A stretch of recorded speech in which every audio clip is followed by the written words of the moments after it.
रत्नागिरीमध्ये ठाकरे गटाचे आमदार आदित्य ठाकरे यांनी भाजपावर जोरदार टीका केलेली आहे। आत्ताची भाजप हुकुमशाही मानणारी आहे आणि त्यांना लोकशाही घालवायची आहे अशा शब्दात आदित्य ठाकरेंनी टीका केलेली आहे।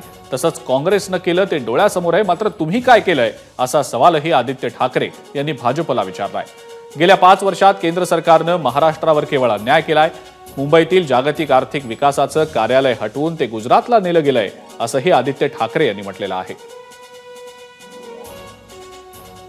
आपल्या देशासाठी चिंता आहे ती एकाच कारणासाठी आहे, कारण ह्या भाजपाला, आत्ताच्या भाजपाला, जी भाजपा या तानाशाही लोकांची भाजपा आहे, त्यांना आपल्या देशाचं संविधान बदलायचं आहे।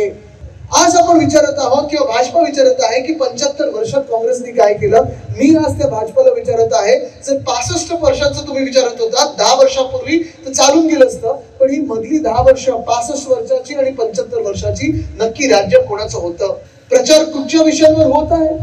प्रचार ह्या विषयावर होत नाहीये की आम्ही 10 वर्षात काय केलं। 10 वर्षाची हुकुमशाही बघितल्यानंतर जे निर्मलाताई सांगत आहेत, मागच्याच आता अर्थसंकल्प सादर केलं जानेवारीमध्ये, तेव्हा त्यांनी सांगितलं की आता आम्ही शोध लावलेला आहे की या देशात फक्त 4 जाती आहेत। 4 जाती म्हणजे कुठच्या? तर त्यांनी सांगितलं शेतकरी आहेत, महिला आहेत, युवा आहेत आणि गरीब आहेत, आणि आता आम्ही यांची सेवा करणार। आम्ही तुम्हाला विचारत आहोत निर्मलाताई, पण तुम्ही 10 वर्ष नक्की कोणाच्या मागे आणि कोणाची सेवा करत होतात? एबीपी माझा, उघडा डोळे बघा नीट।